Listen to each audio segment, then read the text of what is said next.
have been under constant pressure from the strong USD and ETF sell-off. How long do you see this trend continuing? The downtrend that we see in the gold price is likely to continue at least over the next 6 months. There are several factors who speak in favor of a lower price. First of all, the dollar is strengthening. If you look at the tapering off of monetary policy, that's price supportive for the dollar and negative for real assets. Second, what you have, inflationary pressure has eased off quite a fair bit, and we don't see any inflation pressure in the near term. And the third one is about the risk assessment investors are taking. Risk aversion has come down quite a fair bit, and people are willing to take risk, and that's also negative for the yellow metal. Where do you see gold prices in 1 year, 3-year, and 5-year time period? Well, looking at the gold price, I would say in the short run, we're looking at 1,150 marginal production costs. That's quite feasible. Then 6 months, 1,250.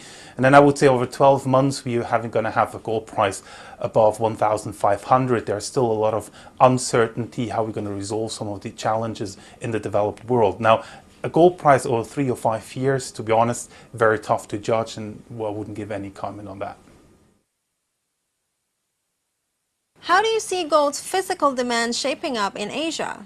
Well, physical demand after the sell-off in April has really soared rapidly, but at the same time, as time passed, we also have seen volumes normalizing, especially when some of, in India, when you look in terms of the changes in some of the import taxes, that has affected demand quite a fair bit. Volumes that we ship to Asia, especially to India, have dropped more than 50%. So demand is coming off, especially in the Indian case.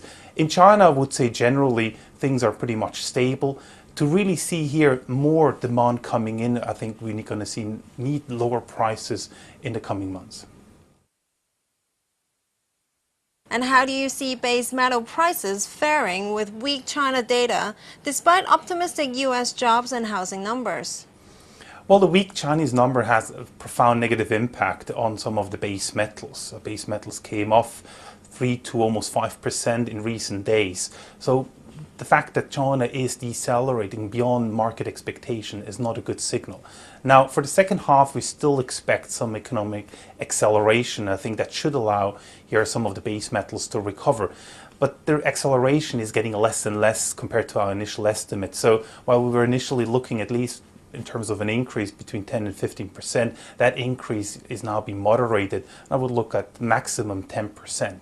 I think important to recognize is as well, yes, the US numbers have been better, but you also need to take into consideration that housing in the US does not need industrial metals. You might need a lot of wood, but you don't need steel. So considering that, the focus remains on China, and that remains a big question mark.